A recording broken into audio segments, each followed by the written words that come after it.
सर्व सुख, जितने भी चराचर में सुख का वर्णन है वो हमारे आनंद सिंधु भगवान के एक बिंदु के सीकर से है। जो आनंद सिंधु सुख राशि सीकर तय त्रैलोक सुपासी। पूरे त्रिभुवन को जो आनंद की अनुभूति होती है वो प्रभु के आनंद सिंधु के एक बिंदु बिंदु को ऐसे छिड़का जाए तो उससे जो छोटे छोटे कण निकलते हैं उन्हें सीकर कहते हैं, उससे आनंदित। सोचो, राधा नाम से उपासक को सर्व सुख प्रदान करने वाले भगवदानंद प्रेमानंद का जब अनुभव होता है तो कामना ही कौन सी रह जाएगी। जैसे स्वच्छ निर्मल मृदु जलाशय के प्राप्त होने पर छोटे मोटे गड्ढों की याद नहीं आती, ऐसे ही भगवदानंद की स्फूर्ति होने पर लोक लोकांतर के किसी भी भोग की इच्छा नहीं रह जाती। ब्रह्मादिक के भोग सब विषम लागत ताहि, नारायण ब्रज चंद की लगन लगी है जाए। ये राधा नाम से सुख मिलता है। राधा नाम अति शोभा में लावण्य समुद्र श्री लाल जी का साक्षात्कार जो अत्यंत दुर्लभ है, जो अनन्य भक्ति के द्वारा ही केवल जानने में आते हैं, उन प्रभु का साक्षात्कार राधा नाम से बहुत शीघ्र हो जाता है। राधा प्रेम भरी रहे, राधा प्रेम स्वभाव, राधा प्रेम बढ़ावनी, राधा ही प्रेम प्रभाव। ढाई आखर प्रेम के पढ़े सो पंडित होए, श्री कबीरदास जी महाराज। प्रेम अत्यंत दुर्लभ वस्तु है। ये राधा नाम प्रेम रस भरा हुआ है। राधा नाम सुधा रसम रसी तुम जिह्वास्तु में विह्वला, विह्वल होकर जिसकी जीव पुकारती रहती राधा राधा राधा राधा। तो राधा जिनका स्वभाव ही प्रेममय है, जिनका प्रभाव ही प्रेम है, जो प्रेम मूर्ति हैं, जो प्रेममयी हैं, उन श्री जी से ऐसी ममता होती है कि समस्त आसक्ति ममताओं का नाश होकर वो जीवन मुक्त महापुरुषों के द्वारा वांछनीय परम प्रेम रस को प्राप्त हो जाता है। दुर्लभ है आसक्ति और ममता हटाना शरीर और संसार से। राधा नाम के प्रभाव से सुलभ हो जाता है। बस नाम की महिमा अगर जानना है तो हट करके नाम जप करना होगा। हट करके स्वाद मिले न मिले, प्रभाव समझ में आवे ना आवे, कामना की पूर्ति हो ना हो, तुम देख लेना परम आनंद को प्राप्त हो जाओगे। जिसकी खोज अनंत जन्मों से भोगों में विषयों में करते रहे वो तुम्हें स्वाभाविक तुम्हारे हृदय में ही अनुभव में आ जाएगा। कहीं भागने की जरूरत नहीं है, बस अपनी जिह्वा से राधा राधा राधा रटने की जरूरत है। राधा रूप है प्रेम में, राधा स्वरूप है प्रेम, प्रेम श्री राधा एक हैं, नाम स्वरूप अनेक। इसीलिए परिचय कोई श्री राधा किशोरी का जल्दी नहीं जान पाता, क्योंकि राधा प्रेम स्वरूपिणी है। राधा का स्वरूप प्रेम है, राधा का रूप प्रेम है, और प्रेम अत्यंत दुर्लभ वस्तु है। जब प्रेम का परिचय हो, फिर प्रेम समुद्र का परिचय हो, फिर प्रेम समुद्र का सार श्री लाडली जो है। इसलिए आगम निगम पुराण अगोचर हमारी वाणियों में पहले ही वर्णन कर दिया गया। आगम निगम पुराण अगोचर, न आगमों में न श्रुतियों में न पुराणों में ये रूप देखने को, ये प्रेम देखने को, ये वृंदावन की रास्यमयी रजरानी की कृपा से ही ये लीला का प्रादुर्भाव हृदय में होता है, रूप का प्रादुर्भाव होता है। ये आगम निगम पुराण अगोचर सहज माधुरी रूप निधिम अनभय आनंद कंद निज संपत्ति, ये गुप्त सुरीति, ये गुप्त प्रेम होता है। ये जो प्रेम होता है ये सबकी हृदय वृत्ति में गुप्त रूप से विराजमान है। आचार्य और गुरु कृपा से प्राप्त नाम मंत्र के प्रभाव से जो उस गुप्त प्रेम को प्रकाशित हृदय में कर लेता है, वो हमारे लाडली लाल का साक्षात्कार करके भव समुद्र से मुक्त होकर प्रेम का अवगाहन करता है। भव समुद्र से मुक्त होने के तो और उपाय है, लेकिन प्रेम ये महादुर्लभ वस्तु है। ये राधा नाम से स्वाभाविक प्राप्त हो जाती है। पूज्यपाद श्रीपाद प्रबोधानंद जी महाराज जो ब्रह्मबोध संपन्न महापुरुष है और प्रियालाल के प्रेम में उन्मत्त रहते हैं। ये बड़ी दुर्लभ स्थिति है कि जिसे तत्वबोध भी है और प्रेम की ऊंचाई श्री वृंदावन नित्य विहार रस के श्यामा श्याम के परम आशिक हैं। अगर इनकी बात हमारे हृदय में बैठ जाए तो ये जन्म हमारा सार्थक हो जाए। श्रीपाद कह रहे हैं, श्री वृंदावन को सतत प्रणाम करो, तुम्हारी भाग्य रेखा बदल जाएगी। पीछे चर्चा हुई। श्रीमद वृंदावन वंदनाय सततम मूर्धास्तु बहुहादरो जिह्वा विह्वलता मुपैतु सततम तत्सद्गुणोत्कीर्तने।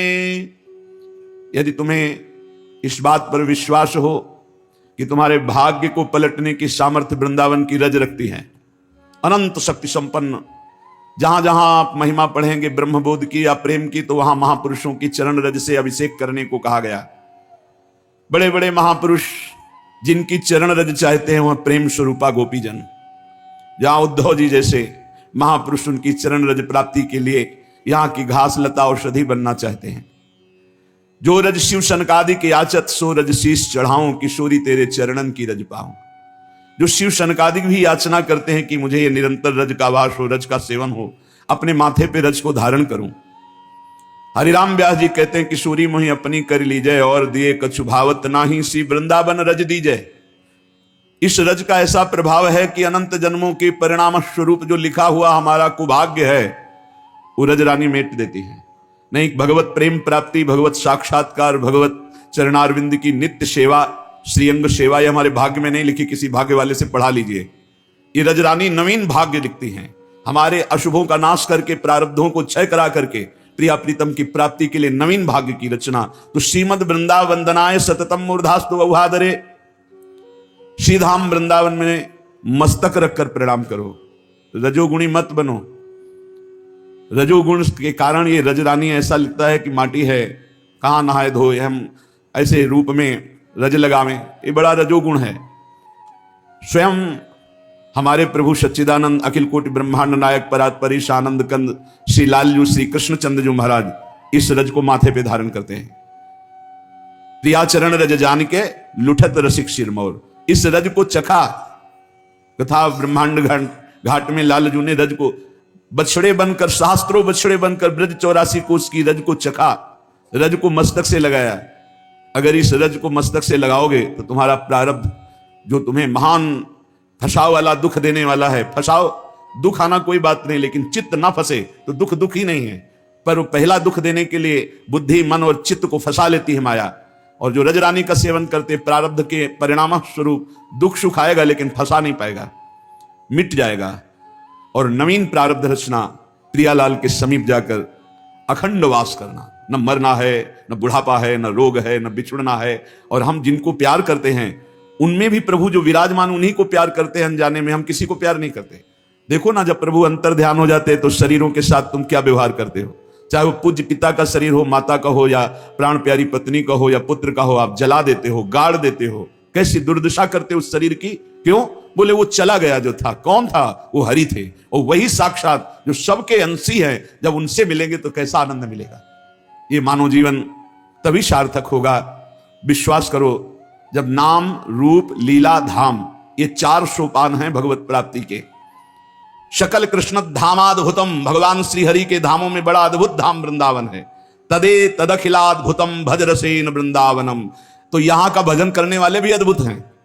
ऐसे अद्भुत भजनानंदियों का संग करके, रस में डूब करके श्री धाम वृंदावन का भजन करो। एक एक तुम्हारी वृत्ति जितनी कीमती है, वो कीमत संसार में है ही नहीं। एक एक श्वास तुम्हारी जितनी कीमती, वो संसार में धन ही नहीं है कि तुम्हारी श्वास का कीमत दे सके। जैसे आपको वर्णन किया कि आपने 50-60 वर्ष में, 60 वर्ष में आपने जितना रुपया कमाया, अब आखिरी श्वास हो, आप कह दो एक श्वास और बढ़ा दो, 100 रुपया दे देंगे, एक श्वास नहीं बढ़ेगी। अरे भाई, ये अमूल्य श्वासें केवल सार्थक होती हैं भगवान नाम में। राधा राधा, कृष्ण कृष्ण, राम कृष्ण हरि, जो नाम लोगे तभी सार्थक होंगी। इसलिए धाम का आश्रय, धाम का वास, प्रिया प्रीतम के चरणों की शरणागति, खूब नाम जप, और अपने जीवन को प्रतिपल संभालते रहिए, कहीं फिसल करके माया में न चला जाए, कहीं माया के गर्त में न गिर जाए, जहां से चढ़ना बड़ा मुश्किल होता है। संत महापुरुषों के वचन भगवत मार्ग में हमें बड़ी पुष्टता प्रदान करते हैं, भगवत मार्ग में उत्साह प्रदान करते हैं। कुछ हमारी कमियां रहती हैं जो संत वचनों से ही दूर होती हैं। अहंकार नष्ट होता है जो संत वाणी से ही दूर होता है। हमारे विचारों की पवित्र गंगा प्रकट हो जाती है जहां संत वाणी श्रवणेंद्रिय से सुनी जाती है। हमारे हृदय में अद्भुत वैराग्य उत्पन्न होता है, संत वाणी का अमोघ प्रभाव होता है। प्रसंग चल रहा था कि जो संत हैं, जो साधक हैं उत्तम भगवत प्राप्ति के मार्ग में चलने वाले, वो विद्या विनय संपन्ने ब्राह्मणे गविहस्तनी सुनी चुपाके च पंडिता समदर्शिना, वो समदर्शी होते हैं। वो विद्या विनय से संपन्न ब्राह्मण में, गाय में, कुत्ते में, चांडाल में, हाथी में एक ही परमात्मा तत्व को देखते हैं जो है, विराजमान है। पर कुछ लोगों का कहना है कि बर्ताव समान होना चाहिए। बर्ताव समान हो ही नहीं सकता। बर्ताव में विषमता होगी, दृष्टि में समानता होगी। वो अज्ञानी है जो बर्ताव में समानता की बात करे। कल चर्चा हुई थी कि बर्ताव में समानता हो ही नहीं सकती। कुछ लोग इसका उल्टा भाव लेते हैं कि वही समदर्शी, वही ज्ञानी है, वही महात्मा जिसका व्यवहार समान हो। व्यवहार समान नहीं हो सकता। व्यवहार में भेद होगा, विषमता होगी, संभव ही नहीं है। जैसे कल चर्चा हुई थी कि हमें हाथी का पेट भरना है और कुत्ते का पेट भरना है, तो जिससे हाथी का पेट भरेगा उसे कुत्ता खाएगा ही नहीं। बड़े बड़े पत्ते, घास, डाल, उससे उसका पेट भरता है। और कुत्ते को रोटी दे दो, उससे पेट भर जाएगा। दृष्टि में दोनों समान है, लेकिन आहार का भेद है और व्यवहार का भेद है। हाथी की बड़े बड़े राजा लोग बड़े बड़े सवारी करते हैं लोग, पर कुत्ते की सवारी तो केवल भैरव बाबा ही करते हैं, दूसरे के सामर्थ्य नहीं। भैरव जी का वाहन। गाय का एक ही लाइन में रखा गया है। विद्या विनय संपन्न ब्राह्मणे गवि हस्तनी, गाय, इनमें भगवत दर्शन कर रहे हैं। सुनी चौपाके चा पंडिता समदर्शिना, चांडाल में, कुत्ते में, हाथी में, सब में भगवान का भाव करना। लेकिन व्यवहार नहीं हो सकता। व्यवहार में विषमता रहेगी। व्यवहार में जो क्षमता करता है या तो पागल है और या उसको ज्ञान नहीं है। व्यवहार में विषमता बनी रहेगी। जैसे हम एक ही खाद्य से सबको पुष्ट नहीं कर सकते, सबका अलग अलग खाद्य है, विलक्षण है। व्यवहार में विलक्षणता रहेगी, व्यवहार में विषमता रहेगी। जैसे हमारे अपने संपूर्ण देह है, पर अलग अलग विषमता है। आंख देखने का काम करती है, कान सुनने का काम करती है, जबान बोलने का काम करती है, रसेंद्री स्वाद का काम करती है। व्यवहार में भिन्नता है। ऐसा नहीं कि व्यवहार में समानता। अपने ही शरीर में हम नहीं कर सकते। नीचे के अंगों को छूने के बाद हाथ धोते हैं, ऊपर के अंग छूने पर कोई बात नहीं होती। तो विषमता क्यों? कि शरीर तो तुम्हारा ही है ना। फिर व्यवहार में विषमता क्यों? बोले नहीं, जो व्यवहार में विषमता है वो होनी ही चाहिए। अगर नहीं होगी तो या तो वो मूर्ख है या उसका ज्ञान नहीं है, उसे शास्त्रीय ज्ञान नहीं है। तो यहां कह रहे हैं जो संत ऐसे होते हैं उनके व्यवहार की विषमता को देखकर कहीं ये ना समझ लिया जाए कि इनको ज्ञान नहीं, क्योंकि ज्ञानी वही है जो सम है। व्यवहारिक विषमता को देख करके संत पर दोष दर्शन न किया जाए। कल चर्चा हुई थी जैसे माता, बहन, पुत्री, पत्नी, चारों स्त्री शरीर हैं, पर व्यवहार में विषमता रहेगी। पत्नी के साथ व्यवहार और होगा और माता, बहन, बेटी के साथ परम पूज्य धर्म में व्यवहार और होगा। पत्नी का धर्म में व्यवहार और होगा। वो ज्ञानी है, वो चारों में ब्रह्म एक ही देख रहा है, लेकिन व्यवहार जो पत्नी के साथ है वो अगर तीनों के साथ दृष्टि मात्र कर ले तो वो अपराधी माना जाएगा और दुर्गति को प्राप्त हो जाएगा। जो माता, बहन और बेटी पर जो पत्नी के साथ व्यवहार है वो व्यवहार की सोच ले तो वो नष्ट हो जाएगा। व्यवहार में विषमता है और दृष्टि में समता है। जो ज्ञानी महापुरुष, संत महापुरुष हैं, पक्का कर्मों का भोग बड़ा प्रचंड है, बड़े बड़ों को भोगना पड़ता है। जो सिद्ध महापुरुष हो गए उनको शरीरों से राग नहीं होता, पर शरीरों में प्रारब्ध भोग तो आता ही है। यदि प्रभु के आनंद का हमें स्वाद ना मिले तो ये प्रारब्ध मिटिया मेट कर देते हैं, पूरा जीवन बर्बाद कर देते हैं। इस धाम का एक विशेष प्रभाव है। श्री नागरीदास जी महाराज ने लिखा, कलह कलेश न व्यापय इठा इठौर विश्व ते न्यारी। यहां प्रारब्ध भोग आएगा, पर इस कोटि से नहीं आएगा कि आपका पतन कर दे, आपका नाश कर दे। नहीं, बहुत आराम से, कलह कलेश न व्यापय ईठा, बहुत आराम मुद्रा में आपका प्रारब्ध नष्ट हो जाएगा। चमत्कार हमने देखा। कलह कलेश न व्यापय ईठा, ये ठौर विश्व ते न्यारी, समस्त सुभगाद्भुतम सकल मंगलात्यद्भुतम, समस्त सौभाग्य के भी सौभाग्य को प्रकाशित करने वाला है वृंदावन धाम। सच्ची मानिए, ये केवल कथा नहीं है, ये जीवन की व्यथा है। कैसा भी कोई जीव हो, वृंदावन का आश्रम लेने मात्र से उसका भाग्य पलट जाएगा, भाग्य पलट जाएगा। देखो, अगर संसार की जेल से बचते हो तो एकमात्र केवल रास्ता है शिवप्रिया प्रीतम के नाम रूप लीला धाम का आश्रय लेना। नहीं, ये जेल तुम्हें बंद रखेगी। पुनरपि जननम पुनरपि मरणम पुनरपि जननी जठरे शयनम। अगर भाग पा रहे हो, निकल पा रहे हो, तो एक रास्ता केवल पकड़ो, नाम रूप लीला धाम। हमारी बात मान लेना। जहां ये चार बातें ना हो वहां धोखा है, मान लेना। जहां नाम ना हो, रूप ना हो, लीला ना हो, धाम ना हो, वहां धोखा है। नाम में भगवान के प्रणों से लेकर के सब अनेक नाम, अनंत नाम है। मंगलों का भी मंगल करने वाला वृंदावन कैसा है? बोले सकल मंगलात्यद्भुतम, श्री तीर्थराज प्रयाग सब तीर्थों का पाप लेकर के और अपना मंगल करवाने के लिए हम वृंदावन धाम आते हैं जब 12 वर्ष में यहां का कुंभ पड़ता है। मंगल भवन स्वयं श्री हरि हैं, आनंद समुद्र श्री हरि हैं। ऐसे आनंद समुद्र युगल सरकार को भी आनंद प्रदान करता है वृंदावन, तो हम आनंद के अंश हैं, हमें आनंद कैसे नहीं मिल जाएगा। सकल मंगलात्यद्भुतम, मंगलों का भी अद्भुत मंगल करने की सामर्थ्य रखने वाला वृंदावन। चिदात्म सकलोज्ज्वलाद्भुत मसे सत्याद्भुतम, भगवान के चिन्मय धाम बहुत हैं। कैलाश भगवान का, वैकुंठ धाम भगवान के विविध धाम है अवतार संग। बोले समस्त चिन्मय धामों में सकल रमणीयता, अद्भुत माधुर्य, अद्भुत महिमा और सबका मूल ये श्री धाम वृंदावन है। श्रीपाद कह रहे हैं, बड़े अनुभवी महापुरुष हैं।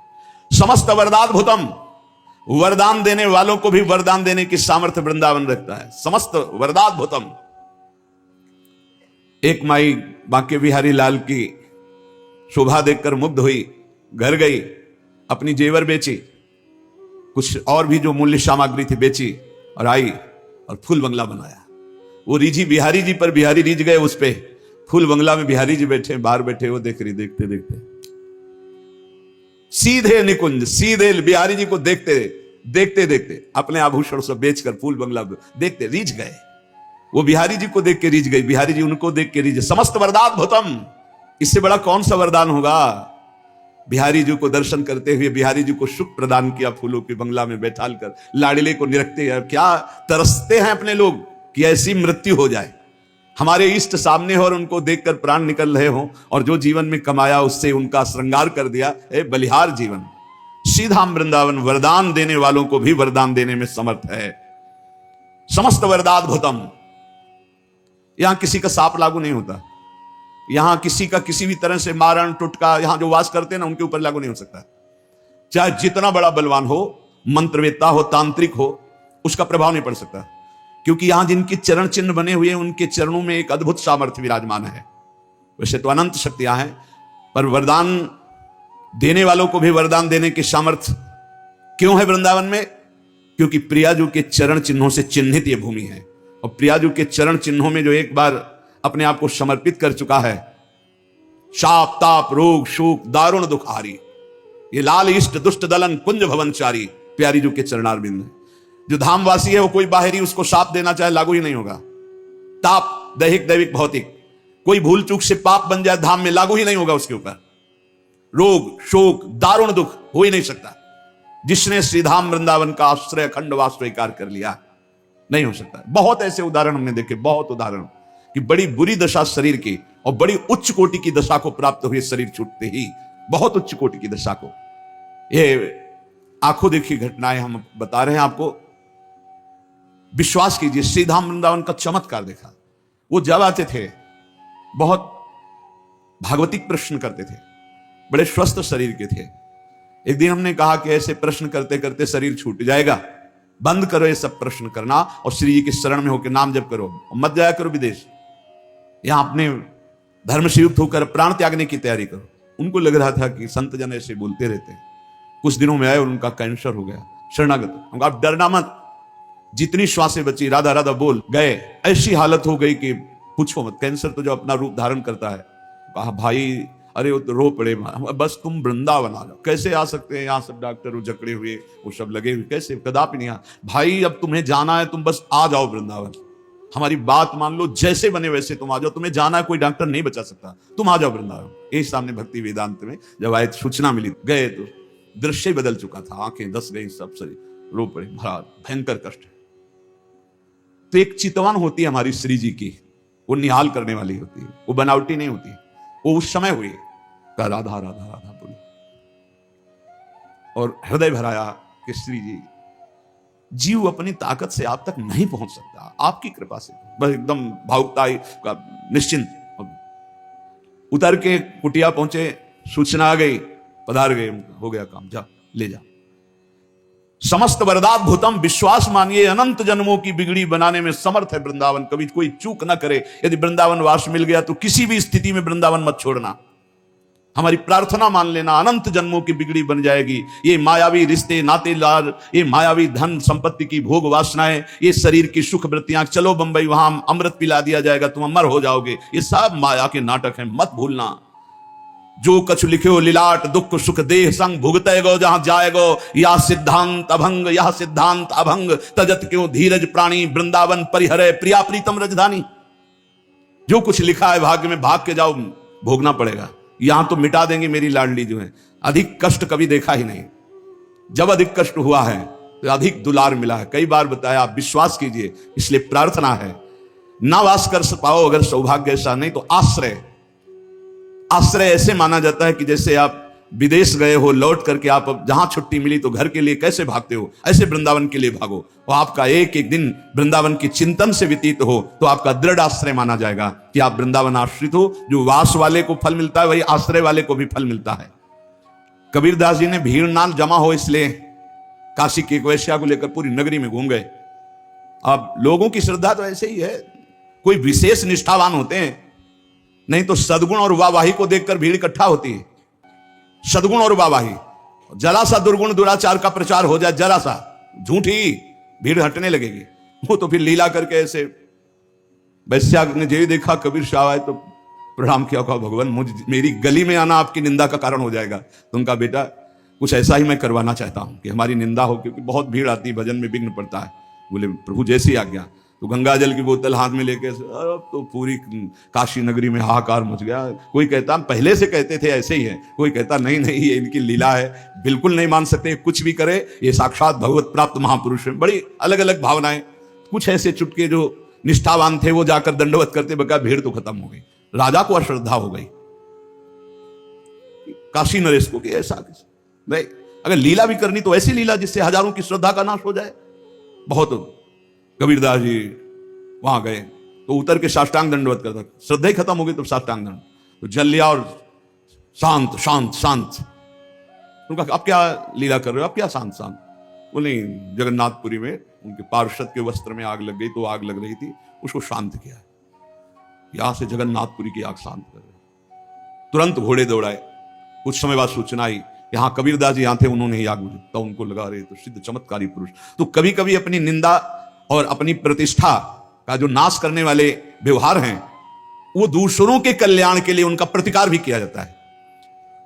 जरूर ऐसा होता है, जीवन में ऐसा होता है। जो भगवत मार्ग में चलने वाले होते हैं, ऐसा कुछ को सह लिया जाता है और कुछ का प्रतिकार किया जाता है।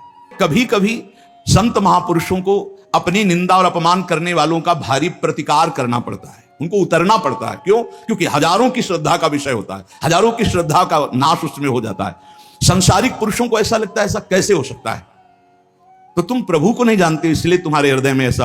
एक दिन चर्चा में सुनाया था कि अगर पत्थर में कमल खिल गए हैं ऐसा कोई कह दे और वो नाम जापक है तो मान लेना ऐसा हो सकता है। पत्थर में कमल खिल गए क्योंकि भगवान का भक्त है, वो नाम जापक। कर तुम अकर तुम अन्यथा कर तुम, सर्व समर्था सा ईश्वरा। उन्हीं भगवान के प्रताप से सब हो रहा है, उन्हीं के भगवान के, तभी उसी प्रताप को तो तुम देखो, उसी प्रताप को देखो। तो क्या वो मान प्रतिष्ठा की प्राप्ति स्वीकार करते हैं संत जन, या मान प्रतिष्ठा को विरोध कर देते हैं? तो कहते देश काल और परिस्थिति को देखकर दोनों कर सकते हैं। वो मान प्रतिष्ठा का धज्जियां भी उड़ा सकते हैं और बड़े आदर से मान प्रतिष्ठा स्वीकार भी कर सकते हैं। कैसा भावुक भक्त है, अगर वो बहुत सच्चाई से भावुक भक्त साष्टांग बहुत प्यार से अगर देख रहे हैं कि नौटंकी नाटक, तो विरोध भी कर सकते हैं। दोनों बातें उनके अंतर्गत है। तो महापुरुष की पहचान कैसे व्यवहार में हो कि भगवत प्राप्त महापुरुष है? पहली बात तो महापुरुष ही महापुरुष को पहचान सकता है, दूसरा पहचान ही नहीं सकता। दूसरी बात, व्यवहारिक क्रिया से महापुरुषों को तो पहचाना ही नहीं जा सकता है। इतना जान लीजिए, चाहे वो सिद्ध होने के योग्य साधक हो या सिद्ध महापुरुष हो, वो दोनों, उनका जो व्यवहार होगा वो शास्त्र सम्मत और सत होगा, किसी का अमंगल नहीं हो सकता। शास्त्र सम्मत सत और किसी का मंगल नहीं हो सकता। नहीं, संतों का जो व्यवहार है वो तो विलक्षण होता है। ऐसी अवस्था में साधारण मनुष्य कैसे पहचान पावे कि ये असली संत हैं, ये भगवान के प्रिय संत है? बताया तो बिना भगवान को प्राप्त किए भगवान के संतों को नहीं जान सकते हो। ऐसा कैसे हो सकता? कोई बाहरी क्रिया नहीं, बाहरी क्रिया तो नाटक के पात्र भी कर लेते हैं।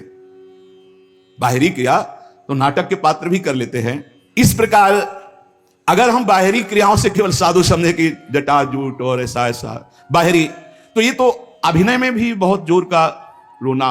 साधु की आंतरिक पहचान वो पहचानवाना चाहे तो हो सकता है।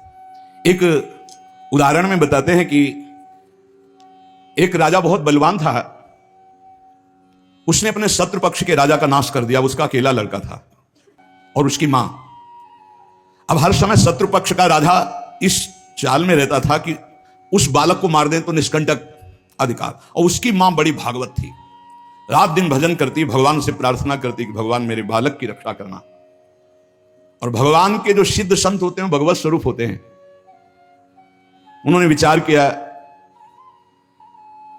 संत के हृदय में एकदम भजन में बैठे थे उसी राज्य में, विचार एकदम आया कि अच्छा भगवान का आदेश है तो लीला करनी पड़ेगी।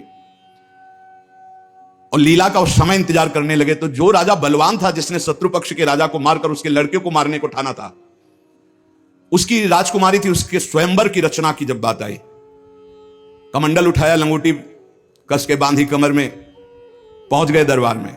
और वो परिचित थे तपस्या और उनके भजन से, जे भी देखा तो साष्टांग दंडवत राजा हुए।